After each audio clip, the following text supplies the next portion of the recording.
मेरे अति प्यारों, यीशु मसीह के नाम से मैं आपको अभिवादन करता हूँ। क्या आप भले चंगे हैं? आप ही सोच रहे हैं हम लोग तो भले चंगे, लेकिन आप तो वारिस में बिंग रहे हैं। जी हाँ, मैं वारिस में खड़ा हूँ, लेकिन एक खास स्थान पर खड़ा हूँ, इसलिए मैं आपसे बात करने के लिए चाहते हैं। इंग्लैंड शहर में ब्रिस्टल नामक एक भवन है, उसी को आप देख रहे हैं। लंदन से लगभग 200 किलोमीटर दूरी में ब्रिस्टल नामक एक शहर पाया जाता है। मेरे पीछे एक बहुत बड़ा मकान को देख रहे हैं ना। 150 सालों के पहले बना हुआ एक ऑर्फनेज है।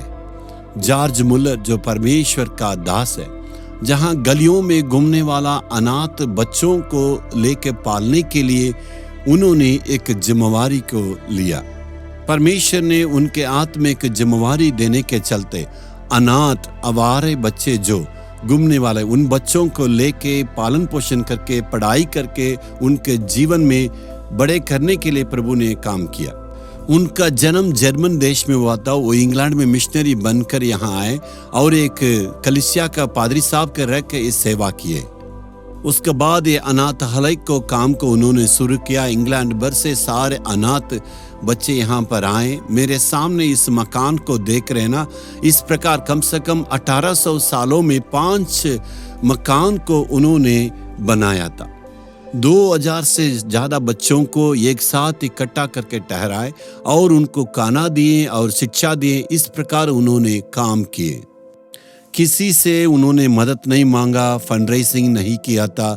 सिर्फ परमेश्वर की चरणों पर आए, विश्वास के साथ प्रार्थना में इस काम को उन्होंने पूरा किया। उन्होंने अपने काम को पूरा करने के चलते उनका नाम विश्वास का सूरवीर रखा गया। जी हाँ, उन्होंने सचमुच काम किया है।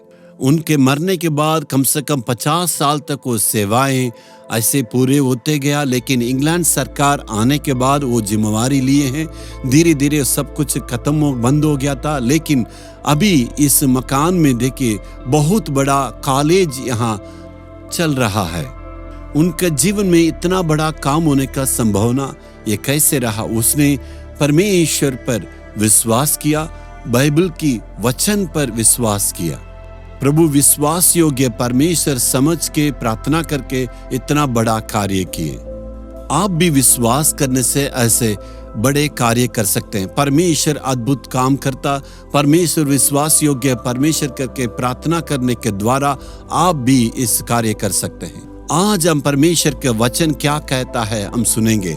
भजन संहिता 119 का 92 वचन में एक भक्त ऐसे कहता, यदि मैं तेरे व्यवस्था से सुखी ना होता तो मैं दुख के समय नाश हो जाता। मेरे खुशी का कारण ये परमेश्वर का वचन, ये नहीं होता तो मैं दुखों में डूब जाता। इस वचन हमसे बातें करता है, हमें स्थिर करता है और विश्वास में हमें वो खड़ा करता है। इस बाइबल के परमेश्वर को जानने के लिए इस वचन को हमें जानना है। जॉर्ज मुलर ने इस बाइबल को 200 बार पूरा पढ़ के खत्म किए हैं। उसमें 100 से ज्यादा अधिक में अपने सीधे घुटने में खड़े होके इस वचन को उन्होंने पढ़ा है। परमेश्वर का ऊपर जो विश्वास रखने का कारण और प्रार्थना करने का कारण उनका बाइबल पढ़ना है। इस बाइबल के वचन को पढ़ने के द्वारा आपका दिल में मजबूती आएगी, आपका विश्वास में मजबूती आएगी, सफलता को प्राप्त करेंगे, आप आशीष को प्राप्त करेंगे, दूसरों के लिए आशीष का कारण बनेंगे।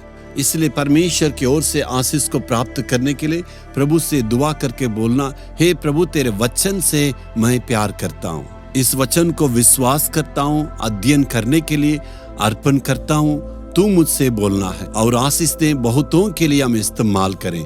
यीशु के नाम से दुआ मांगता हूँ, आमीन आमीन।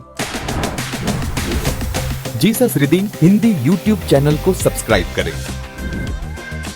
सब्सक्राइब बटन पर क्लिक करें और बेल आइकन को भी क्लिक करके हर दिन की नई कार्यक्रमों की जानकारी प्राप्त करें।